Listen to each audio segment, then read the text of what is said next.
नमस्कार साथियों, आज के इस ब्रीफिंग में आप सभी का स्वागत है। हम एक अत्यंत ही दुखद, निंदनीय और दुर्भाग्यपूर्ण प्रसंग पे आपका ध्यान आकर्षित करना चाहते हैं। दिल्ली के उत्तम नगर में जो दुर्घटना हुई है, श्रीमान राहुल गांधी जी उस पूरे विषय का राजनीतिकरण कर रहे हैं। आप हाथरस जाते हैं, आप जहां आपको लगता है कि राजनीतिक लाभ मिलता है आप वहां जाते हैं, लेकिन अभी तक उत्तम नगर में आप मौकाए वारदात पे नहीं गए। ट्वीट आया संवेदनाएं व्यक्त करते हुए, संवेदनशीलता का ढोंग करते हुए, वो भी घटना के इतने दिनों के बाद। हम आपके माध्यम से पूछना चाहते हैं, राहुल गांधी जी आज संवेदन शून्य हो गए। दलित समाज के नवयुवक की हत्या होती है तो आपके मुंह में दही जम जाता है। आप मोहम्मद अखलाक के यहां पहुंचे थे, प्रियंका जी, राहुल जी, जहां आपको लगता है कि राजनीतिक अवसरवादिता सिद्ध होगी, पूर्ण होगी, आप वहां जाते हैं। लेकिन साथियों, इसके पीछे एक योजना है, इसके पीछे एक कांग्रेस पार्टी के अंदर जो संस्थागत सोच है, तुष्टीकरण और सामाजिक न्याय। अगर ये दो विकल्प कांग्रेस पार्टी के सामने हो तो कांग्रेस पार्टी का इतिहास बताता है उन्होंने हमेशा तुष्टीकरण को तवज्जो दिया है। यह आज की बात नहीं है। जब देश स्वतंत्र हुआ था उस समय भी जोगेंद्रनाथ मंडल एक उदाहरण है। वो वहां गए थे, पाकिस्तान के प्रथम कानून मंत्री थे। उन्होंने बताया कि किस प्रकार से उस देश में भी दलितों को अन्याय, अपमान, अत्याचार का सामना करना पड़ा था। ये कांग्रेस पार्टी के वही लोग हैं जिन्होंने पानी पी करके सीएए जैसे प्रगतिशील कानून का विरोध किया। सीएए का लाभार्थी कौन था? पाकिस्तान में, बांग्लादेश में हिंदू अल्पसंख्यकों में सबसे बड़े समूह का कौन है? हमारे ओट हैं, हमारे मेघवाल हैं, हमारे दलित समाज के लोग हैं। लेकिन उनके नागरिकता के प्रक्रिया को प्राथमिकता ना मिले, इसके लिए एड़ी चोटी का जोर लगाया कांग्रेस पार्टी ने। देश का दलित कांग्रेस पार्टी से सवाल पूछना चाहता है। कांग्रेस पार्टी का डीएनए दलित विरोधी है।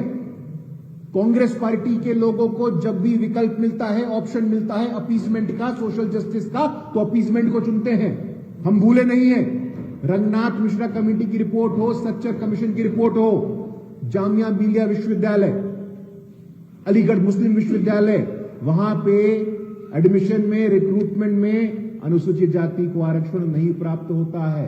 अरे कांग्रेस पार्टी के लोगों को जवाब देना चाहिए। अभी राहुल गांधी जी ने कहा कि कांशीराम जी को लेकर के हम उनको सम्मानित करते। अरे आप अपना इतिहास उठा के देखिए। आपने बाबा साहेब अंबेडकर को अपमानित किया। बाबा साहेब अंबेडकर के देहांत के 4 दशक बाद तक उनको हमारा सर्वोच्च सम्मान भारत रत्न नहीं देने दिया आपने।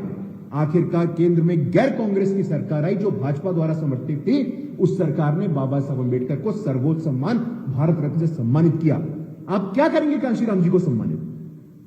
बाबू जगजीवन राम को कहना पड़ा था। नीरजा गुप्ता जी ने अपने पुस्तक में लिखा है, बाबू जगजीवन राम ने यहां तक कहा, कांग्रेस पार्टी जब तक है, a Dalit can never become prime minister of India. TNG अय्या वर्तमान में आइए आप, कुमारी शैलजा जी का अपमान हरियाणा में करते हैं।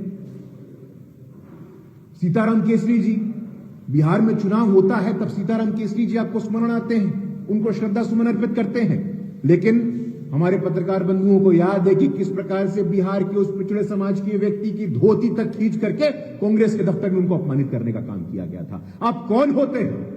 पिछड़ों की अस्मिता की बात करने वाले, दलितों की अस्मिता की बात करने वाले, आदिवासियों की अस्मिता की बात करने वाले।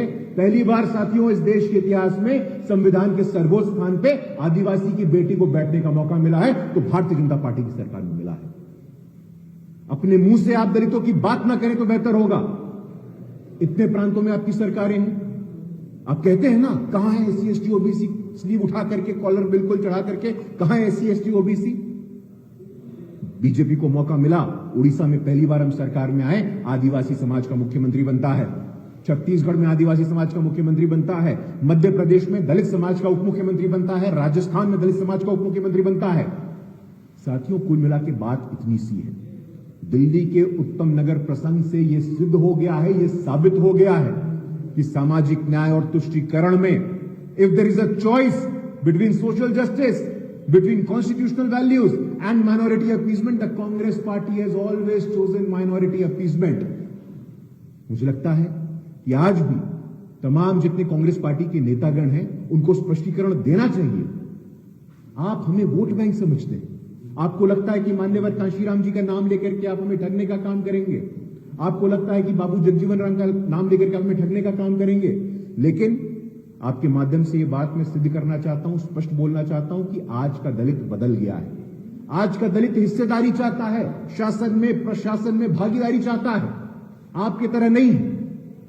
आप सिर्फ और सिर्फ औपचारिकता करना चाहते हैं, लेकिन वास्तव में नरेंद्र मोदी जी जो खुद एक पिछड़े वर्ग से संबंधित हैं, उनके शासन में बाबा साहब अम्बेडकर के बाद पहली बार कोई केंद्र में कानून मंत्री बना तो मेघवाल जी अब बने।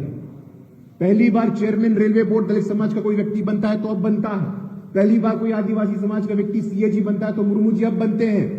मैं आपके माध्यम से चुनौती देना चाहता हूं राहुल गांधी जी, आपके तमाम जितने सामाजिक न्याय के बुद्धिजीवी हैं उनको, कांग्रेस पार्टी के लोगों को, कि आइए सामाजिक न्याय के विषय पर डिबेट करते हैं। आपने कितनी हिस्सेदारी दी है, आपने कितना अपमानित किया है बाबा साहेब अम्बेडकर, बाबू जगजीवन राम, सीताराम केसरी और वर्तमान में कुमारी शैलजा तक को। घुटन होती है दलितों को आपके साथ। और उत्तम नगर के प्रसंग से भी यह सिद्ध हो गया है कि आपको मौका मिलेगा तो पॉलिटिकल अपॉर्चुनिज्म, राजनीतिक अवसरवादिता करेंगे। आपको विकल्प मिलेगा तो तुष्टीकरण को हमेशा तवज्जो देंगे। रंगनाथ मिश्रा, सच्चर कमेटी, अलीगढ़ मुस्लिम विश्वविद्यालय, जामिया मिलिया यूनिवर्सिटी ये इस बात को तथ्यों के साथ सिद्ध करते हैं, स्थापित करते हैं कि कांग्रेस पार्टी आज भी तुष्टीकरण की राजनीति में लिप्त है।